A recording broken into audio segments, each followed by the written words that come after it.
রাসূলুল্লাহ সাল্লাল্লাহু আলাইহি ওয়াসাল্লামের কথা আপনাদেরকে আমি বলছিলাম।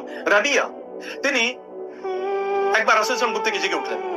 জেগে ওঠার পরে তিনি দেখলেন রাবিয়া পানি নিয়ে দাঁড়ানো। রাবিয়া তুমি এখানে? বলে হ্যাঁ ইয়া রাসূলুল্লাহ, এটা তো আমার ডেইলি প্র্যাকটিস। আপনি যখন ঘুমাতে যান তখন আমি পাশে থাকি, যখন ঘুম থেকে জেগে ওঠেন তখন আমি থাকি, কারণ আমি সতর্ক থাকি যদি আপনার কোনো কিছু প্রয়োজন হয়, যদি আপনি সেটা না পান, আপনার যদি কষ্ট হয়, এই কারণে আমি আগেই জেগে উঠে এবং জিনিসগুলো আমি নিশ্চিত করার চেষ্টা করি। রাসূলুল্লাহ সাল্লাল্লাহু আলাইহি ওয়াসাল্লাম বললেন তুমি এরকমই করো?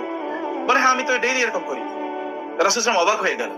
আমি বললেন Rabia you love me so much, তুমি এত ভালোবাসো যে ঠিক আছে তুমি আমার কাছে কিছু একটা চাও, তো আমার কাছে কিছু একটা চাও। রাবিয়া বলেন ইয়া রাসূলুল্লাহ আমাকে একটু সময় দিতে হবে, আপনার কাছে আমি কি চাইবো? আমাকে একটু সময় দিতে হবে, আপনার কাছে আমি কি চাইবো? কারণ এখনই আমি বলতে পারবো না। তার বয়স 18, 19, 20, আপনাদের মধ্যে এরকম রঙিন স্বপ্ন তার চোখে। আপনার কাছে আমি কি চাইবো, আমি এটাকে আমাকে সময় দিতে হবে। রাসূলুল্লাহ সাল্লাল্লাহু আলাইহি ওয়াসাল্লাম বলেন যাও। পরের দিন দেখো রবিয়ার সাথে, রবিয়া তুমি তো কিছু চাইলা না। বলেন ইয়া রাসূল আরেকদিন সময় দেন। পরের দিন দেখো তুমি কিছু চাইলা না। ইয়া রাসূল আরেকটু সময় দেন। পরের দিন দেখো রবিয়া তুমি কিছুই চাইলা না এখন আমার কাছে। ইয়া রাসূলুল্লাহ আমি অনেক চিন্তা করেছি আপনার কাছে কি চাওয়া যায়।